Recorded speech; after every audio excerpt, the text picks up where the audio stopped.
এই বাংলাদেশ সংক্রান্ত বিষয় নিয়ে প্রত্যেকটা মুহূর্তের ছবিগুলো, প্রত্যেকটা মুহূর্তের খবরগুলো আপনাদের সামনে তুলে ধরছি। টানা 41 ঘন্টারও বেশি সময় ধরে টানা কভারেজ করছে রিপাবলিক বাংলার। এই মুহূর্তে যে ব্রেকিং, হাকিমপুর গোবরা সীমান্ত লাগোয়া গ্রামের বাসিন্দারা তারা হিন্দু উদ্বাস্তুদের জায়গা দিতে প্রস্তুত, অর্থাৎ হিন্দু উদ্বাস্তু যারা রয়েছেন তাদেরকে জায়গা দিতে প্রস্তুত রয়েছেন হাকিমপুর গোবরা সীমান্ত লাগোয়া গ্রামের বাসিন্দারা। তবে বর্তমান পরিস্থিতিতে অবৈধ অনুপ্রবেশ রুখতে গ্রামবাসীদের বিশেষ নজরও রয়েছে। বিট্টু রায়চৌধুরী আমাদের প্রতিনিধি বিশেষ প্রতিবেদন তুলে ধরেছেন একেবারে সেই স্থান থেকে, দেখাই আপনাদের। বাংলাদেশে যে রাজনৈতিক সংকট দেখা গেছে তা নিয়ে ভারতবর্ষের সীমান্তবর্তী এলাকার মানুষ কি ভাবছেন? যদি অনুপ্রবেশের মতো ঘটনা ঘটে বা উদ্বাস্তুরা যারা শরণার্থী তারা যদি এই যেই রাজ্য বা এই দেশে প্রবেশ করেন, তাহলে সেক্ষেত্রে দাঁড়িয়ে এখানকার যারা বাসিন্দারা রয়েছেন তারা কি করবেন? সরাসরি আমার সঙ্গে একদম পুরোপুরি সীমান্তবর্তী এলাকার মানুষজন তারা আমার সঙ্গে রয়েছেন। এই জায়গাটার নাম কি? গোবরা। এটা সীমান্ত থেকে কত দূর, মানে বর্ডার থেকে? হাফ কিলোমিটার হবে। আচ্ছা, যদি বাংলাদেশে যে ঘটনা ঘটেছে, যদি এখন কি করবেন, মানে ওখান থেকে যদি লোকজন ছুটে আসে তাহলে কি করবেন? কি করব, এবার আমাদের এখানে তো জায়গা দেওয়াটা উচিত না বা সঠিক না। এবার যারা যেখানকার এলাকার মানুষ সেখানে থাকাই ভালো। আমাদের তো একটা ভয় বা কোনো কিছু অসুবিধাতেও হতে পারে। যদি হিন্দু শরণার্থী বলা হচ্ছে, সেখান থেকে প্রায় 1 কোটি হিন্দু শরণার্থী এখানে পালিয়ে আসার একটা সম্ভাবনা আছে, আশঙ্কা প্রকাশ করা হচ্ছে, আপনারা কি করবেন এলে? এলে এবার তাদেরকে জায়গা দেওয়া উচিত আমাদের, কেননা তারা এখন তো অসময়, মানে ওরা তো মানে একটা অবস্থা পরিস্থিতি খুবই খারাপ। তাদের এই সময় আসলে একটু জায়গা দেওয়াটা আমাদের সবার স্বাভাবিক উচিত। আর অন্যদিকে দাঁড়িয়ে একটা আশঙ্কা প্রকাশ করা হচ্ছে অবৈধ অনুপ্রবেশকারীরাও এই ফাঁকে ঢুকতে পারে, তাহলে সেক্ষেত্রে আপনারা কি করবেন? সেগুলো আমাদের জায়গা দেওয়া উচিত না, সেটা আমাদের দেখতে হবে, সেই মানুষগুলোকে দেখতে হবে যে না, জায়গা দিলেই মানে আমরা একটু ভালোভাবে থাকতে পারবো আর কি। তাদের দিল্লি তো আমরা মানে কোনো বিপদের মধ্যে বা আশঙ্কার মধ্যে পড়তে পারবো। অত্যন্ত তাৎপর্যপূর্ণ কথা বলছেন এখানকার মানুষজন, যে অবৈধ অনুপ্রবেশকারীরা এলে তাহলে সেক্ষেত্রে দাঁড়িয়ে গোটা বিষয়টা বিবেচনা করা দরকার, দেখা উচিত। কিন্তু হিন্দু অনুপ্রবেশকারী, গতকাল রাজ্যের বিরোধী দলনেতা শুভেন্দু অধিকারী বিধানসভার বাইরেও বলেছিলেন প্রায় 1 কোটি হিন্দু উদ্বাস্তু শরণার্থী তারা হয়তো এ রাজ্যে চলে আসতে পারেন, কারণ বাংলাদেশে যে রাজনৈতিক সংকট দানা বেঁধেছে। এই মুহূর্তে দাঁড়িয়ে আমি যেই ছবিটা দেখাবো, গোবরার যে, এটা গোবরা গ্রাম, তো এটা গোবরার যে গ্রামে এই মুহূর্তে আমি দাঁড়িয়ে রয়েছি, এটা প্রায় সীমান্ত এলাকা থেকে প্রায় হাফ কিলোমিটার দূর এবং ম্যাক্সিমাম 1 কিলোমিটারের মধ্যে এই চত্বর পড়ছে। এবং গোটা চত্বরের এলাকার সামগ্রিকভাবে যদি ছবিটা দেখি, সেক্ষেত্রে উন্নয়ন কিন্তু নেই, রাস্তাঘাটের পরিস্থিতি অত্যন্ত খারাপ। অর্থাৎ এক্ষেত্রে দাঁড়িয়ে একটা বিষয় সামনে আসছে যে সেই রাজ্যের যে সমস্যা বা সেই দেশের যে সমস্যা, এমনি এই রাজ্যেরই সমস্যার সমাধান হয়ে উঠছে না। সাধারণ মানুষের যেই বাসস্থান সেই সংক্রান্ত সমস্যা রয়েছে, রাস্তাঘাটের সমস্যা রয়েছে, তার মধ্যে যদি যেই অবৈধ অনুপ্রবেশকারীর বিষয়টা উঠে আসছে, তারা যদি আসেন তাহলে সেক্ষেত্রে দাঁড়িয়ে এখানকার সাধারণ মানুষ হয়তো আরও সমস্যায় পড়বেন। এবং সেইটাই মূলত চিন্তার কারণ হয়ে দাঁড়িয়েছে গোবরাবাসীদের, কারণ এইখান থেকে প্রায় হাফ কিলোমিটার দূরেই সীমান্ত এলাকা এবং সীমান্ত এলাকার নিরাপত্তা নিয়ে সামগ্রিকভাবে চিন্তিত এখানকার সাধারণ মানুষ। ভিডিও জার্নালিস্ট রবি শর্মার সঙ্গে বিট্টু রায়চৌধুরী, রিপাবলিক বাংলা, উত্তর 24 পরগনা। যেখানে এই কোঠা বিরোধী আন্দোলন, যেখানে মূলত দেখা গেছে বৈষম্য বিরোধী আন্দোলনে রীতিমতন উত্তাল হয়ে উঠেছে বাংলাদেশ, সেখানে শেখ মুজিবের বিভিন্ন জায়গায় যে ভাস্কর্য রয়েছে, যে আবক্ষ মূর্তি রয়েছে, তা ভেঙে দেওয়া হয়েছে, গুড়িয়ে দেওয়া হয়েছে। কিন্তু এরই মধ্যে যে আরও একটা ছবি আপনাদের সামনে আমরা তুলে ধরছি, যেখানে পেট্রাপোলি সীমান্তে কড়া পাহারায় মুজিব মূর্তি এবং এখনো পর্যন্ত অক্ষত রয়েছে আবক্ষ সেই মূর্তি, যে ছবিটাও আপনাদের সামনে আমরা তুলে ধরছি।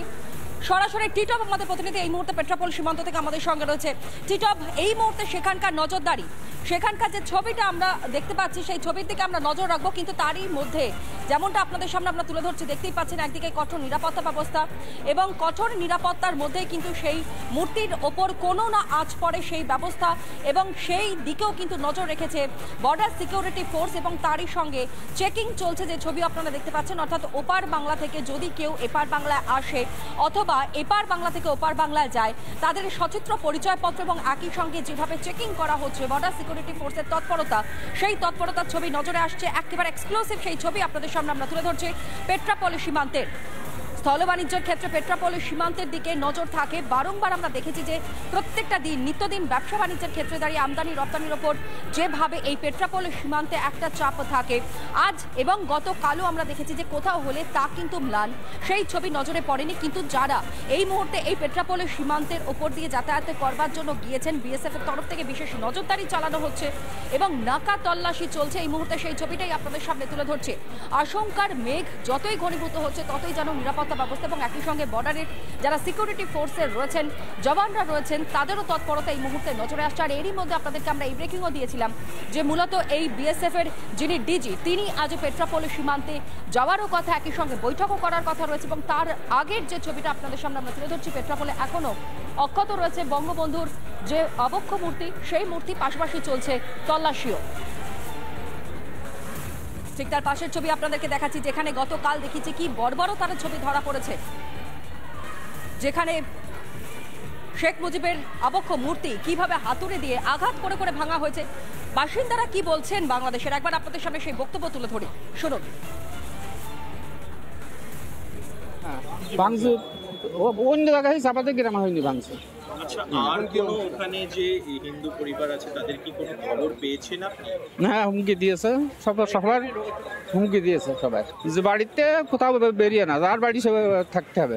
পরিস্থিতিতে বাংলাদেশ থাকা নিরাপদ মনে করছেন নাকি এই দেশে ফিরে আসবেন? যদি আসতে পারেন তাহলে এই দেশে চলে আসবেন। কি আর ফ্যামিলি সবার পাসপোর্ট দেয় তো।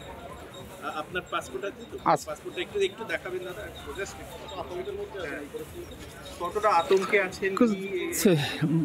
বাড়ি যেতেই তো ভয় কাজ মেরে দেবে, তো ভয় কার না, হুমকি দিচ্ছে।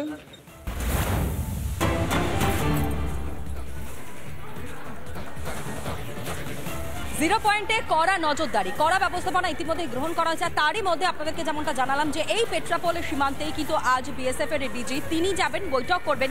টিটপ আমাদের প্রতিনিধি এই মুহূর্তে সরাসরি আমাদের সঙ্গে রয়েছে, বিস্তারিত জানাও টিটপ, এই বৈঠক ঠিক কখন রয়েছে এবং মূলত কোন কোন বিষয়গুলো আজ উত্থাপন হতে চলেছে এই বৈঠকে? কিন্তু এখন যে করতেছে এগুলোর তো কোনো দেখো, একদম তাই। ইতিমধ্যে কিন্তু এক দফা কিন্তু বৈঠক হয়ে গেছে। আমি এই মুহূর্তে যেখানে দাঁড়িয়ে রয়েছি একেবারে জিরো পয়েন্ট, আমার সহকর্মীকে দেখাতে বলবো, তুমি দেখো ওইদিকে যে বাংলাদেশ এখনো পর্যন্ত যে অবক্ষয় মূর্তি, সেই মূর্তি কিন্তু এখনো পর্যন্ত রয়েছে।